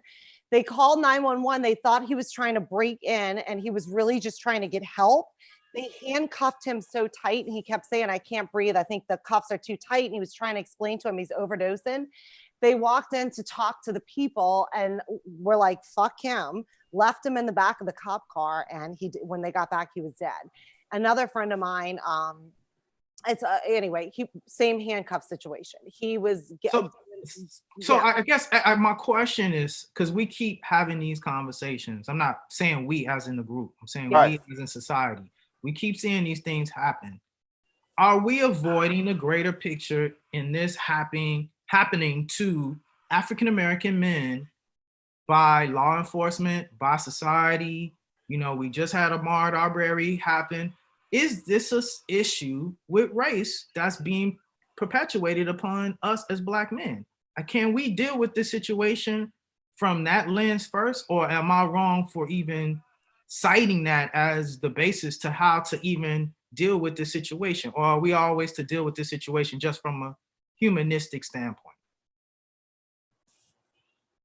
do people have a natural inclination to already fear African American men? So when it comes time to deal with them from a law enforcement standpoint, are they already conditioned to deal with us in a different way? I think that's exactly what it is. Absolutely, they Yeah, are. what do you say, Savvy? Savvy, I want to hear what you have to say. Absolutely, they are, man. I mean, when you dehumanize a person because you think they're a thug, a criminal, or he doesn't look like you, then you look at this person as, you know, having less value to life than you do.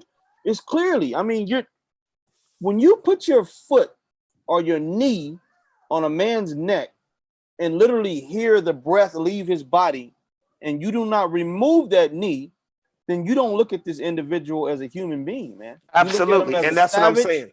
So what's the solution? So what's the solution? The solution. How do we deal with this problem that we? I'm gonna tell you how, said, but I don't know if we'll ever get there unless it's a vigilante type justice. But the only way to make a person somewhat not do what we don't want them to do is they have to abide by the same standards that we do as if we commit a crime. What would happen to you if you put your knee on a person's neck and killed them? The officer has to be held to that same, you know, they have to be held accountable just like you would as if you done that. But giving somebody paid leave or, hey, you're fired, go work somewhere else, that is not enough when you just murdered somebody in cold blood. But again, I'm going to say on top of what you just said, when you say that officer needs to be held accountable, no, the whole entire police system, and I'm sorry for saying this, every police system in every single city, every state, everywhere needs to completely be reevaluated. Period. Yeah, very true. I agree. It has to be reevaluated. We have to go through some, because to me, I'm sorry, there is racism, and I listen. I understand being a cop is not easy, but it's pretty clear that people are racist, and if they are, unfortunately you can't. That's not the job for you. So is it the system or is it the people? Right. So how do you change a system without changing the people? So that's what I'm saying. Be something that we need to change the people. Hey, you need to completely let go of every police officer that is clearly a racist. Okay, I have something to say off of what you just said. The reason I was quiet, I was looking at one of the posts, and I feel like the same way they use priors against anybody else, whether it's an African-American man that goes, oh, well, it looks like here in the past, he had 3 DUIs, 2 armed robberies, and an attempted murder. And it's, you know, like if you have a horrible past, they kind of, well, you kind of made your own bed. Now you got to sleep in it, right? This particular officer, Officer Chauvin, that's the dude that had the knee on his neck. He has been involved in three other fatal incidents in his past. He joined the Minneapolis police officers in 2001. Was involved in 3 other violent deaths. In 2011, he was one of 5 cops placed on leave because they shot and killed a Native American man during a call. The outlet said, citing it, that was one. In 2008, he shot and wounded another man he claimed reached for a cop's gun during a domestic call. In 2006, what was the nationality of that person? The 2008, African American. The second one? Yep, the first one was Native American. This one was African American. And in 2006, African American involved in a fatal shooting of a man who stabbed 2 people and turned on the police. So, whatever, this dude got some bad luck as a cop. And last night was the end of his life and career because the governor of the state says in this statement that this was sickening and uncalled for. So that means he saw the tape. He saw the tape like everybody else. There's no way around it. And this man is a murderer. He's murdered. And he deserves. And everybody who stood by, and I'm going to tell you, I mean, I've seen police tapes where they take 16-year-old white girls. I've seen a white cop lift a 16-year-old white girl who was acting up drunk and said, back up, sit your ass down, picked her up, backflipped her on her head and slammed her to the ground. Right. I was now, don't get me wrong, Betsy. There are bad cops, and there are situations like you said right now that have absolutely nothing to do with race. Like you said, a 100%. white cop slammed a white girl. All we're saying is it happens with us on the majority. I know. It happens too much. It's got to stop. And that's why the systems need to be re-vetted. If this cop got away with 2 other crimes, then how's he even on the street to do this? Is what I'm saying. Yeah. It's, the thing is, and everybody's standing around watching. I know. And Betsy, when you watch the video, I would be dead because I would have pushed him off of the guy. Betsy, when you watch the video, it's even going to be more disturbing because you know what makes it more disturbing? What made it more disturbing is his fellow officers, 5 to 10 witnesses, and everybody from several different directions. You hear people say, "You're killing him. He's dying. He can't breathe." Not one of his officers, almost like to say, "These are just ignorant people talking on the street. They're not making sense." No, they are making sense. And you could have easily said, "Officer such and such, yo, let's get him in the car now." That's what I'm trying to say. Let's stand him up. Like, we don't have to sit here for 5 minutes till he literally can't talk anymore. His breath is gone and he's dead. And the dude, just so you know, one last thing before we go. When he stood up, once the paramedics picked up the dead body and they put it on the thing, the little Asian security guard that was kind of playing as the bodyguard the whole time, the dude that killed him got up and said, "Yo, stop talking to me. Let's go now." You see him on the tape. He taps him on the shoulder, the Asian guy, that the entire 5 minutes, he was the one kind of telling people, back up, while they're videotaping. The dude picked his neck up and picked his knee up once the dude was dead, right, and tapped the Chinese guy and said, "Hey, let's go now. Like leave them alone. Yeah. Our job is done here. This black dude's dead. Let's go." I'm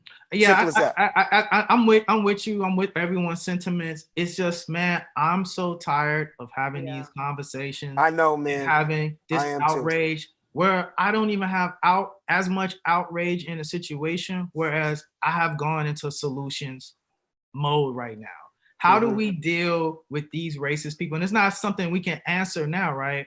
But as a community amongst black people, as a community as white people, we have to figure out, how do we really deal with this situation? Or is there a real situation or a real answer to this situation? How do we deal with that? And I think that's more of the greater kind of issue that we have to go away with from these situations. Otherwise, it just keeps repeating itself. We're going to end the show on this, but we may go a little long. This is going to be the last question, last statement.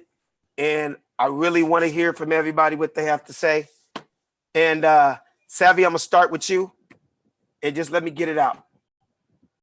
Is this going to finally make people look at that knee that Colin Kaepernick took? Are they going to look at it differently now? Are we going to be like, okay, you guys, does this man look crazy now? Or does it look like he knew exactly what he's talking about? He still stands for the same thing. Since Colin has been out the league, I don't even know the number of how many more black men and women have been killed to useless and unnecessary violence. And it's like, is there a way for this man to come back to this league for what he loves, what he kneeled for? Can you please, Raul, show them that picture one more time of that man and that knee? Look at that, man. Look at that. Just stare at it, man. That knee. This man right here on the left was ostracized, kicked out of this thing called the National Football League. He can no longer make millions and millions of dollars for something he loved and put his blood, sweat, and tears in because people were talking about, what are you doing? You're an outcast. Stop it. What are you talking about? And then just yesterday, this man takes a knee and kills a black man. Crazy. How do we look at him now, you guys? Do you think that they'll give him any slack? No. Do you think that they're going to look at it differently in the NFL? Do you think somebody's going to go, man, somebody has to feel bad right now. The higher ups just staring at this picture. I don't care who you are. If you're the commissioner of football, if you're Donald Trump, you got to look at this picture and see the similarities. And you can't sweep this under the rug. I'll be damned if I sweep this under the rug. I know I'm just one voice. I know, including you guys, we're just 6 voices. But I feel like the more the dialogue, I'm going to say this right now in front of everybody. Thank God for social media. Thank God for cell phones and stuff, because guess what? If there wasn't 9 cameras on this man last night, this would have got swept under the rug and he would have just been another dead brother that somebody said that a cop did some brutality and killed another black man. Yeah. Well, you can't twist the story. We know. Now there's no twist in that story. But they still arrogant enough to still kill him with 4 or 5 cameras around. But that, and shame on us as a human race. This is not the first time that we have seen something happen to a black man that we have all seen on tape. This is not the first time. No. So It won't be the last. you know, Until like said, what do we do from here? Because we've been here countless amount of times. Yeah. And you know, I don't have any idea what the solution is, to be honest. Alex, you brought up the National Football League and Colin Kaepernick and all that stuff. Yeah, I don't think they care, because I think they only care about what affects their bottom line financially. So I think that becomes a totally different conversation. And it has to start, you know, it has to start with us. Whatever voice we have as black men, that has to start with us. We can't look for these other entities, corporations, or whatever, and say, well, now you guys have it. Do you guys believe it? We know what's going on. We've seen it countless amount of times. It's up to us to figure out what needs to be done. We cannot worry about what other people see, because it's been out there and it hasn't changed. I know one thing, and I am not trying to speak anything into existence, but if this dude gets off and they try to say that he did not kill that man, there will be riots beyond riots. They will turn this whole country upside down. I mean, it happened close with Baltimore, would you blame right? them? I don't think. I mean, it should be legal for people to riot at that point. I mean, right. I mean, listen. I mean, this is too cut and dry. This is too evident, and it's not going to happen. It's like it's so sad that I'm about to say this, man. It's happened so many times in the last 4 or 5 years that I'm almost losing track with city, states, and towns. I remember Baltimore. I remember the St. Louis. Like, I've confused which Trayvon. Trayvon was Florida, right? Yeah. Which was the one in St. Louis? Brown. Mike Brown. Yeah. Okay. And then there was Baltimore that they did start the riot, but they stopped it before it got Freddie Gray. Yeah. Okay. Now we're talking about another major. Well, it's not a super huge, black city, but there are obviously black folks in Minneapolis also. But thank God to cameras, you guys. Thank God that somebody caught this. Thank God that they were so ignorant to do it in broad daylight. That's not good enough. It's not good enough that somebody caught it on camera if it doesn't get stopped. That's not, it's wonderful. We know about it, but that's got to be stopped. Yeah. I mean, I'm telling you, the police system needs to be completely. No. You're right, Betsy. There has to be something out there to hold cops accountable. There has to be fear in their hearts, the same way it's the fear of a citizen. If you commit a certain crime, it's hard I think that's such a novice way to look at it, because the problem is bigger than just the police force. The problem is embedded within the DNA of people. We have a people issue right now. So how do we cure these people? It's a power issue. There was some kind of study done where they took regular people, they made some prisoners, some guards, these are and the regular people started doing awful things, and just like it's called 60 Days In. Yeah, but I've seen it. I mean, this is like, if you are so comfortable in your job that you feel like where you are in your life, you can legally murder someone, you can't do that job. It's not, you need to be taken off of that job before this type of thing happens. Yeah, but we're talking about a profession where people are given the right to actually bear arms and to actually have to protect themselves. And, okay. Said this was not a protecting themselves situation. No, I'm not. Okay. I'm definitely not saying that. I'm saying it's just a little bit more nuanced. When we're looking at what's wrong with these cops, I'm going beyond the system of the police force. I'm saying it's something embedded within the DNA of individual people. We're just saying it manifests itself through cops. But we're talking about the bank teller. We're talking about the guy in the bodega. We're talking about people that we go into the shopping store. We're talking about we get on the bus. I'm saying this is an issue that's systematically, all over the nation and questionably all over the world that we're dealing with. And it's just that we seeing it pervade itself in a more malicious way, specifically through cops. And only curing that will be the way to cure cops. But it isn't an issue just within the police force. But I want to answer Alex's question. I don't think Colin Kaepernick will play any part in this. I don't think that people will look at it in any way as a parallel to Colin Kaepernick. I think Colin Kaepernick, unfortunately, has played himself in so many other ways that this issue is beyond a taking a knee aspect at this point. Colin Kaepernick got offered, a $50 million settlement from the NFL. Colin Kaepernick got offered a tryout opportunity in Atlanta with all of the heads of GMs of every NFL coach, and he played himself in that opportunity. So I would hope that we didn't make this about Colin Kaepernick, because I think that dilutes the situation. It's just going to come up a lot just for the fact of the comparison of the knee thing. And I think black people should just stay away from Colin Kaepernick, because this ain't got nothing to do with a black man is trying to get a job again. Colin Kaepernick, he got $50 million in the bank. He's straight, and he got his life.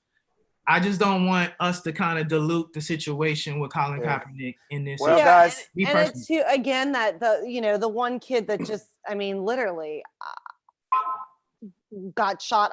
What was his name? He broke into a car. The cops were chasing him and probably shot him about 600 times. He was like 21. You know the story I'm talking about. I heard about that. I thought you were talking about the guy. I know you guys all saw it in Gardena a couple of weeks ago. Right. I did not see that one. Or did I? Yeah. There's so many cases. The fact that there's so many of them. Yeah, it's so many. You can't even. That's what I'm saying. Like, how do you even raise a kid in the world like that? Like, no, and that's what makes me so upset, angry when I saw that today. I mean, man, I just look at things differently now that I'm a father. A 2-year-old daughter, a 2-year-old son, a 5-year-old daughter, and I have another young black man on the way.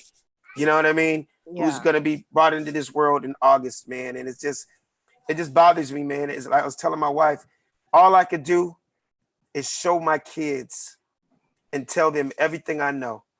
I'm going to explain to my 2 little young black boys to whenever because it's going to happen. I'm not going to say if, it's when, because Daddy, I'm the nicest guy in the world, and I've been pulled over and searched and everything like I'm a prisoner, and I've never been to jail in my life. Just to let them know, man, you got to just listen to what they say. It's not worth it. Just do what they say, and your chances are much better that way versus being combative. Right. You know what I mean? Yeah, that's true. All you can say. But I'm just gonna say, it's like kids try drugs, kids drive around with drugs. A white kid drives around with drugs, a black kid drives around with drugs. Who's more likely to get pulled over? Of course. Okay. And who's more likely to get a record and go to jail? Absolutely. Okay. That huge problem because kids mess up. Kids try things. All kids of every color, every race. But you know what it is, Betsy? Unfortunately, young black men pay for their mistakes way differently than others do. We don't have You the know, luxury to make a we don't- mistake and be yeah, able yeah. to course correct our mistakes. But Exactly. I was But gonna say that more needs so. to change. That's No, where the no, system. you're right. You're completely 1,000% right. I don't even think that needs to change. I just think that what leads us to have to deal with drugs and us to have to be in a community to have drugs is the issue of solving the drug issue. Not while people get experiment or kids do bad things, we got to go with what's leading it. And I will tell you that most African-American men that are caught up with drugs, it ain't got nothing to do with them being just young and being experimental of drugs. It's got to do with them either trying to have to feed their family or deal with 100%. oppressions of poverty in itself. So when you cure education, when you cure the inequality of the income gap, these are the things that will tangential change the drug situation. But to address it just from a drug situation, I think we will never really cure that problem unless we deal with poverty in itself. I'm gonna say something. I'm gonna say something real quick. I'm not trying to bring the whole thing up because you guys just gonna have to look at it yourselves. And it could be another 30 minutes, man. But I got it because it's on my heart, man. One reason why you want to teach your kids and especially young men to just really try to do the right thing. And if you do get pulled over by a cop or this and that, blah, blah, blah, and just listen to what they say. Because the good old fashioned running from the police can get you killed nowadays. Yeah. Right? So this particular incident, it's crazy because all 5 cops that were involved had body cams. This is on like Van Ness over Inglewood / Gardena. You see this young black man just standing at a stoplight, standing at a light, and he literally just push, you push the button so the red light, the green light will come faster. Right? Push the button, and I guess he fit a description of a robbery that was in the neighborhood or somebody got their house broken into, and you just hear them go, there he goes. He looked, and what did he do? Like most black men in America? Start running, right? Dude, they all, man, I hate to say it, niggas been running from cops since the beginning of time, right? I'm going to run. He runs. So 5 different cameras from different cars are chasing this dude. And you see them chasing the dude. Dude's running. Motorcycle cop. He runs this way. Another cop runs this way. Gets into a little small parking lot. Yeah. And the cop that's the veteran, the one that's been doing this for 50 years, he sees, damn, cop motorcycle, you couldn't get him? That motorcycle couldn't get him? And then you see another cop, 2 cops on foot. Now here's the crazy part. They've got their what's the camera on you? Yeah. So so the footage, dude, is literally like if you dove, you could tackle the dude. That's how close they were, right? But from the cop, the veteran that pulled his car about 40 yards away, you could tell literally he went like this. Motorcycle cop, stop. Motorcycle cop, stop. Jenkins, stop chasing after him. I got a vantage point. So you see this cop stop running. You see that motor cop stop right there. And you just see, dude, it looked like Steven Spielberg picked the camera angle. That's how precise the camera angle was. Dude just goes like this, and there's a camera on his shoulder, right? So you see the gun, and you see the dude run. It was like a video game. You just see the dude run. It was a real high power, like AK-47, right? Literally, it was this big. He just goes, pop, pop. I got him, guys. Unbelievable. Did you hear me? Yeah. You guys, I'm not exaggerating my story a bit. He just literally told him to stop, You don't have to run anymore. We're sick of running after this guy. We're sick of this running, right? He's faster than all of us. This is how we stop him. Pop, pop, right? So you just see him take the 2 shots. They sit there and they wait for about 5 minutes. And you see this dude, the same dude that went like this. You see him go, call medics, call da-da-da. And he asks the dude that's closer to the body, how's it looking over there? And this guy's like, he ain't moving. I think he's toast, right? They wait about 5 minutes, all on camera. Paramedics coming in and he goes, all right, let's walk in and see. They walk over, turn the man over, them 2 shots right through his chest. Dead man, no gun on him at all. Unbelievable. It's like it's hunting season. It's like he's a duck. It's like he's a deer running through the forest and you're running and you shoot. So is that protocol? If a black man's faster than you and he runs and you don't feel like running the sad anymore? thing is he could be running because he has like a fucking ounce of weed on him and it's Or he illegal. could be running because he's scared that he sees these cops coming. How about that? Yeah. He's just scared Yeah. as shit. They But picked him Doc, up. the thing is, even if it's something so small like that, I you mean, don't it's shoot a definitely man over that. Worth him getting killed over. Absolutely. Right. I And so mean- that's why I'm like, we can't change the people. We got to kind of like try to change ourselves. It's kind of to the point of what Alex is saying. We just got to teach our sons. And I hate using this word, but somehow comply. Right. Somehow, like, That's yo, what, did I not just say that? I was going to Yeah. teach my son to We got to. comply. Just do what they say. It is, you're really not a gangster. You don't have cocaine on you. And even if you did, that's still not a valid reason. But just comply, man. It's not worth it. We don't want you to be another statistic. Assimilation, I will say, in some ways have hurt us. Because in times past, we know when we were areas we weren't supposed to do certain things because we were in those areas and we didn't do those things. I think assimilation has hurt us in so many ways now because this generation, because they got so many multicultural friends and so many people mixed in with all different people, we don't understand that there are certain rooms that we shouldn't be in and certain environments that we shouldn't be in and how to conduct ourselves when we're in these environments. And now we're seeing, oh my God, we got shot in middle America somewhere or in Minneapolis somewhere, because before we would know how to handle ourselves. And I think now we're getting back to the point where we got to teach our kids, because a lot of these kids today don't even really think racism exists. They think these are just isolated issues. Which is so whack that we now in 2020 have to kind of go back and be like, you know what? We ain't supposed to be in that area. Or, you know what I mean? Like the fact that now we have to really pay attention, like we aren't free to go wherever we want. We have to now get back to, you know what?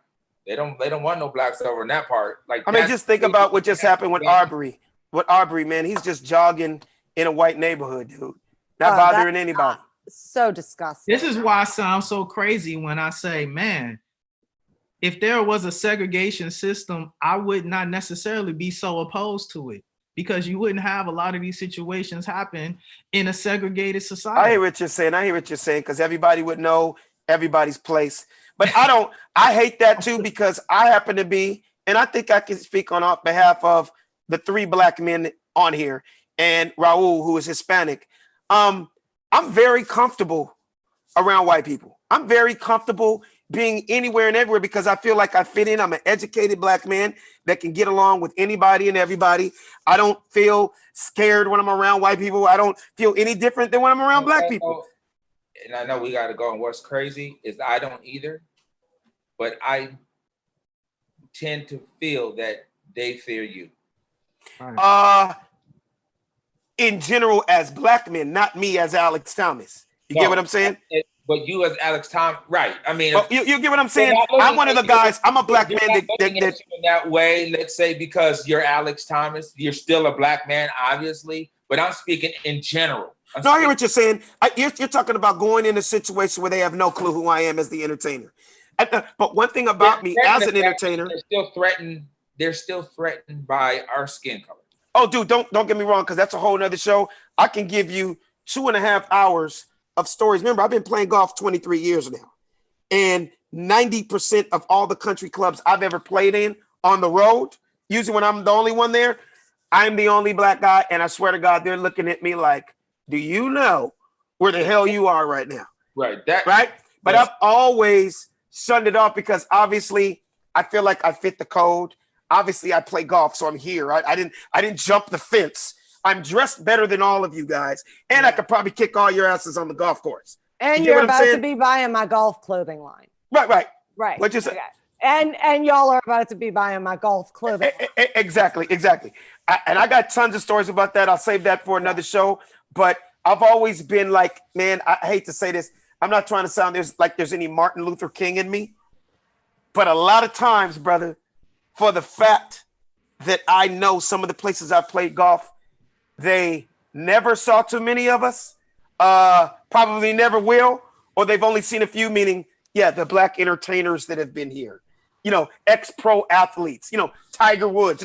When they see somebody like me who's not as big as them, but for the fact that I'm here and I enunciate and they understand me well, and I'm not coming off as like some nigga off the street, you can tell they're almost like, you know what? We kind of like you. He's a special Negro. You're different than the others.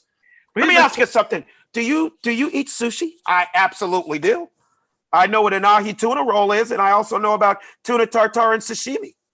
And then it kind of blows them away. I actually get a kick out of sitting down with really, really, really white people. I love it because I'm subliminally, without saying, I'm going, you ain't been this close to black people kind of in your life. You could tell this is new for you. But it's almost like I'm speaking on behalf of all the other black people. If you think we're all a certain way, I hope at the end of this dinner or at the end of this round of golf, or when you see my set at the end when I say good night, I hope you look at us differently and don't think that we're all ignorant, stupid.